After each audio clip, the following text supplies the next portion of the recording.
오늘도 우리 함께 하신 주님을 찬양합니다. 사랑하는 성도 여러분, 오늘은 참으로 복되고 영광스러운 주일 아침입니다. 설교를 시작하며 여러분의 기억 속에 잠들어 있는 소중한 순간 하나를 깨워보고 싶습니다. 우리 인생에는 누구나 평생 잊을 수 없는 인생의 색깔을 단번에 바꿔놓는 첫 경험이라는 것이 있습니다. 어린 시절 설레는 마음으로 처음 학교 교정을 들었었던 그 아침의 공기를 기억하십니까? 내 이름으로 된 첫 월급 봉투를 받아든 그 손에 그 봉투를 쥐고 부모님께 드릴 선물을 사며 느꼈던 이 가슴 터질 듯한 감격을 기억하십니까? 혹은 갓 태어난 내 아이를 처음 품에 안았던 순간, 이 작은 생명의 온기가 내 팔에 전해져 올 때 그 전율, 그것을 기억하십니까? 그 처음의 순간들은 단순히 시간이 흘러가는 과정 중에 하나가 아니었습니다. 그날 이후 우리의 인생의 궤도는 완전히 바뀌었습니다. 새로운 신분이 생기고 새로운 책임이 생기고 새로운 삶의 의미 자체가 달라졌습니다. 그래서 우리는 그 첫 경험 이전으로 우리는 결코 돌아갈 수 없게 된 것입니다. 오늘 여기 모인 우리 특히 잠시 후에 오늘 세례받을 분들에게 오늘이 바로 그날입니다. 가장 신비롭고 영광스러운 영적인 첫 경험의 날인 것입니다. 세례는 단순히 머리에 물을 적시는 종교 예식이 아닙니다. 이것은 온 우주가 주목하는 거대한 사건인 것입니다. 만왕의 왕이신 하나님의 호적에 여러분의 이름이 정식으로 올라가는 날입니다. 영적인 과가 창조주 하나님의 자녀로 입적되는 대관식입니다. 오늘 이 떨리는 첫 경험이 여러분의 평생을 지탱하는 찬란한 자부심이 되시기를 축복합니다. 오늘 예배소에서는 이 경이로운 신분의 변화의 비밀이 담겨져 있습니다. 당시 에베소 교회 성도들은 대부분 유대인이 아니라 이방인이었습니다. 그들이 자신을 누구라고 생각을 했을까요? 그들 스스로 외인이자 나그네다라고 여겼습니다. 성도 여러분, 나그네 삶이 어떤 것인지 상상을 해보십시오. 어디에 소속되지도 못한 채 겉도는 기분, 축제날 갈 곳이 없는 이 쓸쓸함을 아십니까? 세상이라는 거대한 빌딩 숲에서 나 하나 보호해줄 울타리가 없다는 그 막막한 공포를 느껴보신 적이 있으십니까? 이 당시의 나그네는 오늘날 여행객이 아닙니다. 언제든지 버려질 수 있고 누구에게나 짓밟힐 수 있으며 죽어도 슬퍼해 줄 사람이 없는 뿌리가 뽑힌 존재였습니다. 하나님 나라란 거대한 잔치가 벌어지는 그 울타리 밖에서 배고픈 눈으로 그 풍요를 구경만 할 수밖에 없던 소외된 자들이었습니다. 그들은 영적인 미아였습니다. 약속도 없고 소망도 없었으며 세상에서 하나님도 없는 외톨이들이었습니다.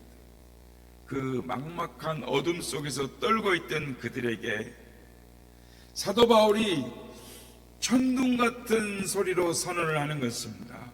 오늘 본문 19절입니다. 이제 너희는 외인도 아니요 나그네도 아니다. 오직 하나님의 권속이다. 여러분 들리십니까? 이 해방의 함성이 들리십니까? 나그네와 권속은 하늘과 땅 차이인 것입니다. 나그네는 집 밖에서 눈치를 보며 하룻밤을 구걸하는 자이지만, 권속은 안방에서 아버지와 함께 숨쉬는 가족입니다. 우리가 어떻게 이 불가능한 보약을 했습니까? 우리가 착해서입니까? 아닙니다. 우리가 자격이 있어서입니까? 절대 아닙니다. 하나님께서 우리를 사기 위해서 먼저 당신의 전부를 파셨습니다. 그분은 온 우주의 주인이시지만 우리라는 보화를 사기 위해서 가장 먼저 하늘 영광을 파셨습니다. 찬란한 보좌를 버리고 냄새나는 마국간 말구유로 내려오셨습니다. 그것으로 부족해서 당신의 생명을 파셨습니다. 마지막 한 방울의 물과 피까지 모두 시장바닥에 내놓듯이 십자가에서 쏟아내셨습니다. 하나님께서 우리를 사기 위해서 지불하신 영수증을 보십시오. 거기에는 금이나 은이 적혀 있지 않습니다. 독생자 예수의 목숨값이라고 선명하게 적혀 있습니다. 십자가에서 다 이루어졌다고 하신 주님의 외침은 우리를 노예 삼고 있던 죄의 빚을 당신의 생명으로 다 갚았다라는 지불 완료의 선언이었습니다. 여러분, 하나님이 우리에게 하신 것을 생각해 보십시오. 하나님이 혹 미치신 것은 아닐까요? 혹 흙으로 빚어서 언제든지 다시 만들 수 있는 피조물, 우리 같은 죄인들을 사기 위해서 단 하나뿐인 아들을 내어놓다니요. 하나님께서 그만큼 우리를 사랑하셨다라는 뜻입니다. 이 처절하고 무모한 사랑의 대가를 지불하셨기에 오늘 우리가 감히 하나님을 아빠, 아버지라고 부르는 권속이 된 것입니다. 오늘 우리는 이 권속이라는 이름 뒤에 흐르는 예수의 핏자국을 깨달아야 하는 것입니다. 성경이 말하는 권속은 단순히 알고 지내는 사이가 아닙니다. 한 지붕 아래 살면서 아버지의 모든 생명과 유산을 공유하는 상속자를 뜻합니다. 여러분, 초대교회의 성도들에게 이 권속이라는, 오늘로 말하면 세례 교인이라는 이 이름표는 어떤 의미였을까요?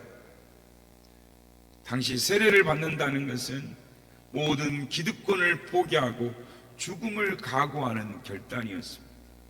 세례를 받는 순간 로마 시민권을 빼앗겼습니다. 가족에게 파문당했습니다. 그들은 신앙을 지키기 위해 햇빛 한 점 없는 지하무덤 카타쿰으로 숨어들었습니다. 벽을 만지면 눅눅한 이끼와 죽은 자들의 뼈가루가 손에 묻어나는 그 찌륵 같은 어둠을 상상해 보십시오. 습하고 썩은 냄새가 진동하는 그 좁은 동굴이 그들의 집이었습니다. 그곳에서 태어나 평생 태양 한 번 보지 못하고 죽어간 아이들이 있었습니다. 그 아이의 손을 잡고 죽음을 지켜보던 어머니가 울먹이며 속삭였습니다. 애야, 조금만 참으렴. 우리는 지금 무덤에 있는 게 아니란다. 왕의 궁전으로 이사가는 중이란다. 세상은 그들을 무덤에 갇힌 자라고 불렀지만 그들은 스스로를 하늘 문턱에 서 있는 자다라고 불렀습니다. 때로 그들은 로마의 콜로세움 경기장 한복판으로 끌려 나갔습니다. 굶주린 사자들이 표효하며 달려드는 그 공포스러운 현장을 생각해 보십시오. 그런데 여러분 들리십니까? 사자의 표 소리가 아니라 그 공포 속에서 성도들이 맞잡은 손 사이로 흘러나오던 낮은 찬양 소리가 들리십니까? 그들은 비굴하게 살려달라고 빌지 않았습니다. 오히려 사자의 이빨이 나의 얼굴을 향하여 달려오는 나의 목전을 향하여 올 때 그들은 영광의 비명을 질렀습니다. 이제 곧 육신의 옷을 벗고 우리의 아버지의 식탁에 앉게 될 것이다. 세례는 단순한 예식이 아니었습니다. 그 어떤 고난도 끊을 수 없는 하늘나라의 시민권이었습니다. 땅에서의 이름표는 사자의 이빨에 찍혀도 하늘 호적에 적힌 그의 이름은 결코 지워지지 않는다라는 사실을 믿었기 때문입니다. 성도 여러분, 이것이 과연 손해입니까? 아니면 영광입니까? 그들은 흔들리지 않는 하나님의 약속 위에 자기의 단 하나뿐인 생명을 통째로 던졌습니다. 성도 여러분, 하나님은 왜 우리를 그 고난의 길 세례의 자리로 부르셨을까요? 세상에서는 환영받지 못해도 당신의 품 안에서는 우주 최고의 존귀한 자로 살기 위해서입니다. 세례는 영적 장부를 정리하는 날입니다. 나의 죄책이라는 부채를 예수님께 넘기고 예수의 의라는 자산을 내 것으로 가져오는 날이 세례받는 날입니다. 예수님은 천국을 밭에 감춘 보화를 발견한 사람 같다라고 하셨습니다. 가난한 소장농이 어느 날 밭 밑에 숨겨진 어마어마한 보물을 발견했습니다. 그가 어떻게 합니까? 기뻐하며 돌아가서 자신의 모든 소유를 다 팔아 그 밭을 삽니다. 이 장면을 자세히 들여다보십시오. 소장농이 자기 집 대문을 떼어다 팔고 마지막 남은 숟가락까지 내다 팔 때 동네 사람들이 미쳤다고 손가락질했습니다. 저 사람 이제 망했다. 제정신이 아니다. 숟가락까지 팔다니. 하지만 그가 울고 있었을까요? 아닙니다. 그는 미친 듯이 웃고 있었습니다. 왜요? 자기 품 안에 이미 그 밭에 등기 권리증이 있었기 때문입니다. 그 밭이 나의 소유로 내 품 안에 들어와 있었기 때문입니다. 버리는 게 아깝지 않았습니다. 파는 것이 고통이 아니었습니다. 가진 것을 다 쏟아부어도 비교할 수 없는 보화가 내 것이 되었기 때문입니다. 여러분, 보화를 얻기 위해 나를 파는 것은 희생이 아니라 지혜입니다. 세상은 이것을 낭비라고 부르지만 하늘나라는 이것을 투자라고 부르는 것입니다. 오늘 세례받는 여러분, 그리고 성도 여러분, 여러분이 오늘날 세상을 살면서 세상의 욕심을 팔고 자존심을 팔고 시간을 파는 것은 결코 손해가 아닙니다. 여러분의 영혼 깊숙한 곳에 이미 천국 호적 등본이 찍혀 있기 때문입니다. 이것은 세상에서 가장 수지 맞는 거룩한 거래인 것입니다. 아버지 하나님은, 우리 아버지는 당신의 가문에 들어온 자녀들 위해 모든 영광과 상급을 준비하고 기다리고 계시는 것입니다. 사랑하는 성도 여러분, 이 영광스러운 신분의 변화를 오늘 우리의 가슴에 송곳으로 새기시기를 바랍니다. 함께 한번 마음을 다하여 따라해 보겠습니다. 첫째,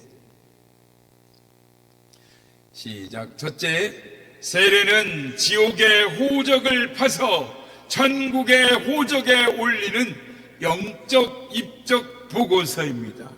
그렇습니다. 여러분의 영적 주소가 이제는 어둠에서 빛으로 옮겨졌습니다. 둘째, 자녀의 권세는 나의 실력이 아니라 아버지가 누구냐에 의해 결정됩니다. 그렇습니다.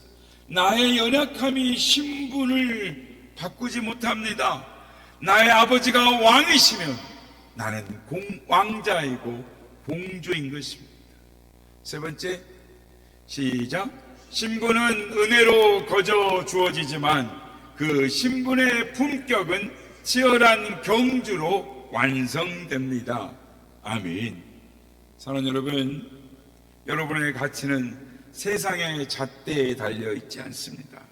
내 아버지가 온 우주의 주인이시라는 그 사실 하나만으로 충분합니다. 이제 여러분은 홀로 핀 외로운 들꽃이 아닙니다. 예수 그리스도라는 거대한 뿌리에 연결된 영원한 가족인 것입니다. 이제 여러분에게 묻겠습니다. 여러분은 이 보화를 위해, 이 거룩한 신분을 위해 여러분의 남은 인생을 통째로 걸 준비가 되어 있습니까? 세상을 보십시오. 썩어질 영광을 위해서도 사람들은 상상할 수 없는 대가를 지불합니다.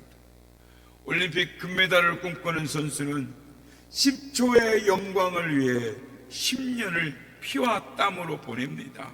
잠을 줄이고 먹고 싶은 것을 참고 혹독하게 자신을 채찍질하는 것입니다. 사업으로, 공부로, 세상의 성공을 위해서 인생을 거는 사람들이 세상에 저렇게 많은 것입니다. 그런데 우리는 어떻습니까? 우리는 금메달이 아니라 영원한 생명의 면류관을 약속받은 사람들입니다. 요한계시록 말씀처럼 경주를 마치는 자들에게는 흰 옷과 눈부신 상급이 예비되어 있습니다. 주님은 달란트 비유를 통해 우리에게 말씀하십니다. 잘하였도다 착하고 충성된 종아, 내 주인의 즐거움에 참여할지어다. 카타콤의 성도들이 사자 앞에서도 찬송하며 달릴 수 있었던 이유는 하나입니다. 이 경주 끝에 기다리고 계시는 주님, 그 주님의 따뜻한 음성을 이미 들었기 때문입니다. 여러분 들리십니까? 사자의 표 소리가 아니라 저 하늘 문이 열리는 소리가 들리십니까? 세상 영광을 위해서도 인생을 거는데 하물며 왕의 자녀가 되는 이 영광스러운 부름 앞에 우리가 어찌 적당히 살 수가 있겠습니까? 오늘 세례는 그 영광의 경주가 시작되었다라는 거룩한 출발선에 서 있는 거룩한 총성인 것입니다. 이제 세례를 받는 분들과 기존 모든 성도에게 강력하게 권면합니다. 신앙은 지식이 아니라 실제입니다. 신분은 공짜로 받았지만 그 신분에 걸맞는 수준으로 자라기 위해서는 치열한 훈련이 필요합니다. 오늘 여러분 가슴에 세 가지의 거룩한 각오를 새기십시오. 첫째, 말씀의 양식을 매일 먹으십시오. 우리 육체가 밥을 먹어야 살듯이 우리 영혼은 말씀을 먹어야 자랍니다. 하루에 최소 성경 3장은 꼭 읽으십시오. 이 양식을 먹어야 영혼의 근육이 생기고 예수 그리스도의 장성한 분량까지 자라날 수 있습니다. 둘째, 예배에 목숨을 거십시오. 세상 스케줄에 예배를 맞추지 마십시오. 예배의 자리에 여러분의 스케줄을 맞추십시오. 신령과 진정의 예배만이 여러분의 신분을 보석처럼 빛나게 할 것입니다. 셋째, 천국 비밀을 전하는 복된 통로가 되십시오. 이 엄청난 보화를 발견했는데 나만 알고 있는 것이 죄입니다. 이 기쁨의 소식을 아직도 모르는 이웃들에게 전하기로 오늘 이 시간 결단하십시오. 이미 세례를 받으신 성도 여러분, 오늘 세례식을 보며 여러분의 첫사랑을 기억해 내십시오. 처음 세례 받던 날 눈물로 드렸던 그 각오를 기억하십니까? 주님 위해 살겠습니다. 주님만 따르겠습니다. 그 초심을 다시 깨우십시오. 오늘 세례식은 우리 모두가 다시 달릴 신발끈을 조여 매는 시간입니다. 경주를 마치는 날 주님께서 여러분의 눈물을 닦아주시며 하늘의 별처럼 빛나는 상급을 주실 것입니다. 사랑하는 성도 여러분, 이제 말씀을 맺습니다. 우리는 더 이상 나그네가 아닙니다. 우리는 하나님의 가족 권속입니다. 이 이름표가 부끄럽지 않도록 오늘 다시 한번 우리의 신앙의 신발끈을 조여 매시길 바랍니다. 그리고 이렇게 각오하시고 결심하십시오. 하나님, 나를 구원하시려고 당신의 전부를 내어주신 그 사랑 앞에 나 또한 나의 전부를 드려 응답합니다. 세상의 그 어떤 영광보다도 하늘 상급을 향해 달려가겠습니다. 매일 말씀을 먹고 예배자로 서며 이 보화를 전하는 충성된 자녀가 되겠습니다.